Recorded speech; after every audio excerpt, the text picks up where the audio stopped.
Alright everyone, it's Sierra Nova here and we're back with Let's Talk Ships, this time for Sasuke and Sakura. Now remember with this particular series, I'm basically just going to dissect and really examine couples and ships to the best of my abilities. This could get really lengthy, but like with everything else I've done so far, I'm going to try my best to make sure it doesn't get too long. Anyway, I gotta say that this one is definitely going to be a challenge for me, and here's the main reason why. There's a lot of reading between the lines here, a lot of it. This basically means that this couple isn't as straightforward. In actuality, it's a bit messy, and some may even call it toxic. Krillin and 18 were a literal cakewalk compared to Sasuke and Sakura, so I'm not sure how I'll do with a couple this complex, but this probably won't be the last difficult couple I'll have to talk about, nor do I want it to be, so let's try and take this one on together. Okay, so let's go ahead and dive into background and how they met. Now, as far as background, let's start with Sasuke Uchiha. Sasuke had a horrible childhood. Like, I know he felt like Naruto had it bad, which he did, but I kinda agree with Sasuke when he said it was painful to lose his family, whereas Naruto never really had anyone to lose from the beginning. Now, don't get me wrong, they both went through some hardships, and I don't want to turn this into a pissing match between the two.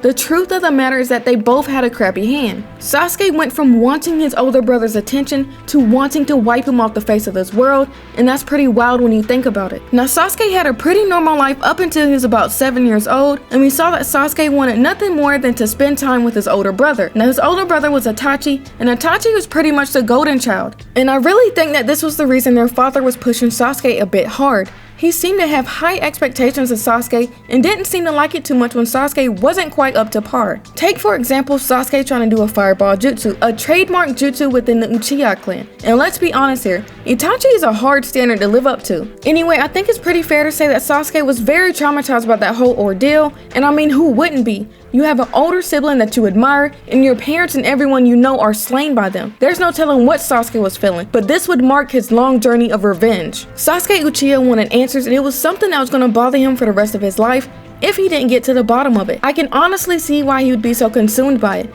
I do feel like he honestly tried to let go and appreciate the bonds he did have with Team 7, but it simply wasn't enough. Sasuke ended up crossing paths with Itachi for the first time in a while, and it lit that fire back in him. Sasuke then realizes he needs to get stronger and abandons Team 7 in the Leaf Village, which we better know as the Sasuke retrieval arc. This is where Sasuke gets tied in with the Sound Ninja, Orochimaru, and even Kabuto. Eventually, Sasuke finally gets his revenge against Itachi and Shippuden. However, sometime before the war, and after Sasuke gets his revenge, Obito approaches Sasuke as Madara and tells him that things aren't what he thinks, and that he basically snuffed his brother out without knowing the full story. And then Sasuke is kind of back to square one, this time with the Leaf Village as his target. He takes his anger out on Danzo at the Kage Summit, and then he later joins up with the others during the war, just to threaten the Gokage, Naruto, and the Tailed Beast after they took down Kaguya. Eventually, Naruto beats some sense into him, and then Sasuke's locked up for a bit, and then Sasuke goes on a journey to find himself. I gotta say, for Sasuke to have gone through what he went through, I'm impressed with how he turned out as an adult. Now, I know a lot of people give Sasuke a hard time, don't like him,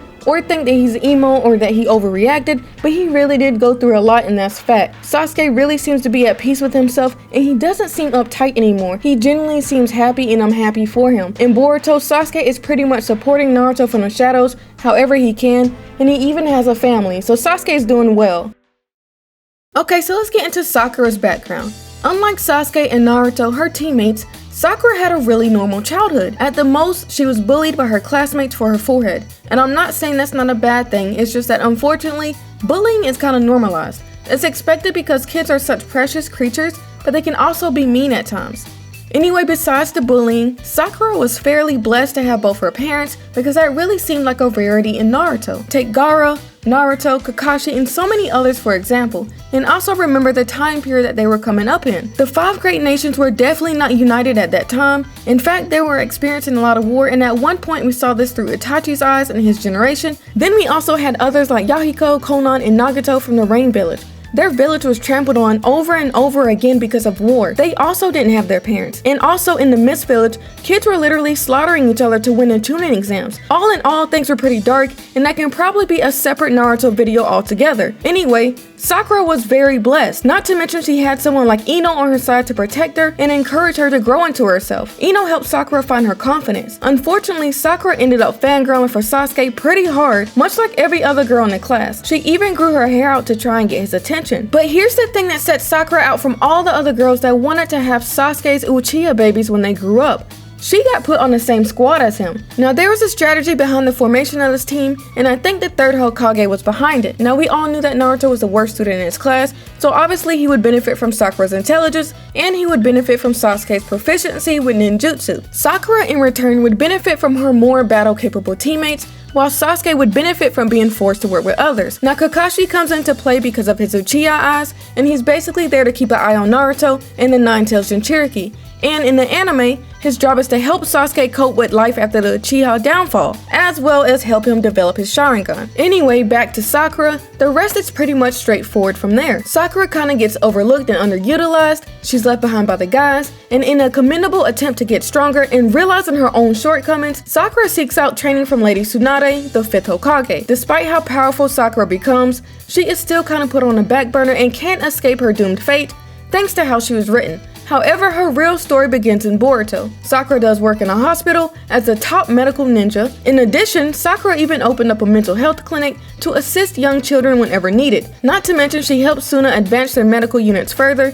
She is certainly thriving in Boruto, and I'm loving every second of it. And I know a good bit of people probably won't feel this way, but in my eyes, Sakura has finally redeemed herself. Actually a long time ago, not just in Boruto, but maybe the more she's shown in Boruto, people will finally forgive her for that orphan remark she made when she was an ignorant kid, because I'm sure we all know that Sakura's comment was light in comparison to what everyone else did like Obito and Itachi. I mean, let's just be honest here, I'm sure we've forgiven a lot more in the anime community than that. Alright, so now it's about time we get into the juicy stuff as far as how did they meet. So let's try and keep this bit plain and simple. They met in class. Sakura was lucky enough to be promoted from a Sasuke fangirl to a team member, and then to a wife, and lastly as the mother of his child. Now I will say that Sakura's feelings towards Sasuke did start off with attraction. Sakura was very attracted to Sasuke, and I mean he was pretty popular with the ladies. Even Temari found Sasuke attractive at one point. So let's not fault Sakura alone for this too much. Plus, it's only natural. It's normal for us to want to be with someone we find attractive. Pretty sure it'd make the relationship a bit difficult if that wasn't the case. Anyway, I've always heard people express that the anime left out a lot of stuff that was in the manga, especially when it comes to Sasuke's interactions with Sakura. So basically, people feel like the anime didn't do their relationship justice. Now, I will be honest, I haven't read every single moment between the two, but from the bit that I've seen so far, it does appear to be that way. I'm sure you guys may have heard me say this a few times before, but I do feel like the anime could have done better with this.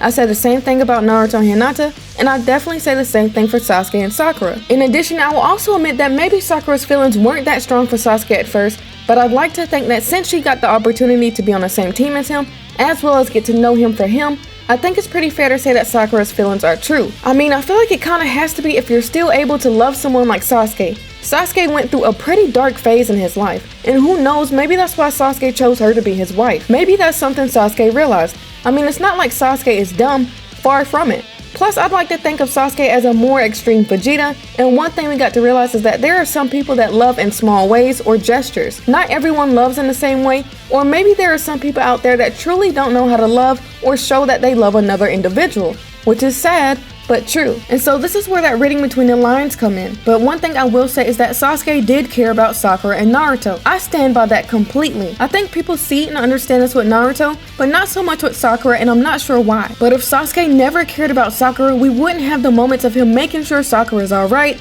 protecting her, and even asking Naruto to protect her when they were up against Gaara. And not only that, but if Sasuke didn't care about Sakura, he wouldn't have bothered getting angry on her behalf when they were in the Forest of Death, nor would he have thanked her when he was about to abandon the village. With that being said, let's jump to Shippuden, which I think shows all the main reasons people dislike or invalidate this ship. One main reason people dislike the ship or invalidate the ship is that Sasuke tried to wipe out Sakura twice. As for me, this isn't the reason why I don't like this ship.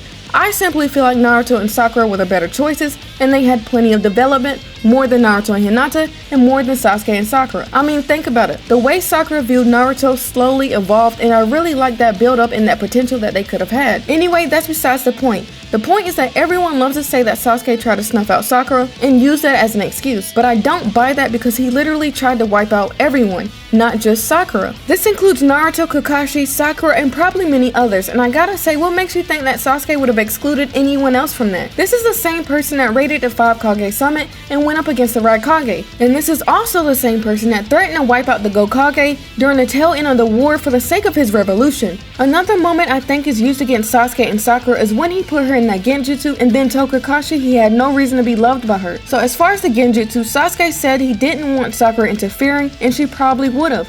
I mean, we've seen it happen before, and he's absolutely right. Now, as far as not being in love with her, Sasuke was probably telling the truth at the time.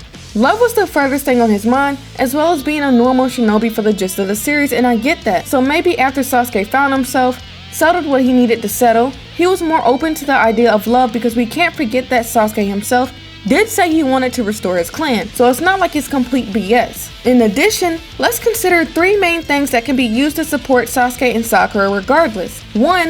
Sasuke seemed to be fine making any type of physical contact with Sakura. He didn't seem annoyed in any of the instances. Secondly, Sasuke actually showed remorse for his actions by apologizing to Sakura after his final fight with Naruto.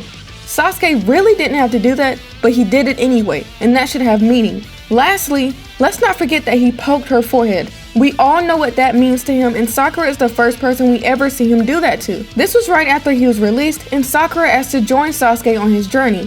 For the most part, Sasuke has always been pretty blunt with Sakura. He didn't call her annoying, and he didn't reject her in any fashion.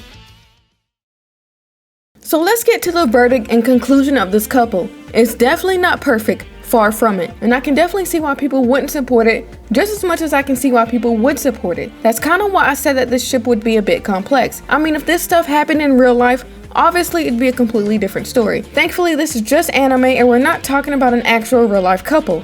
If I was, everyone should probably be concerned for me. Plus, I mean, they are ninjas at the end of the day, and that's a pretty dark world in itself. Nevertheless, I hope people take all of the little gestures and Sasuke's character into consideration before judging this ship. I do believe that maybe their story wouldn't have been as rough as it was if Sasuke had grown up a bit differently, but his background plays a huge role in how things went and his priorities. So even though this isn't my favorite ship, and I'm not crazy about it, I'm willing to consider the facts and defend this ship where needed without being too biased. Despite that, I will admit that I still feel like Sasuke and Sakura could have received some more development. Honestly, I feel like every couple in their generation needed it besides Temari and Shikamaru. And maybe, just maybe, I'll give Sai and Ino a pass since they did show her kinda getting over Sasuke. Anyway, I really wish they animated the novel series that happened during the blank period because things felt a bit rushed.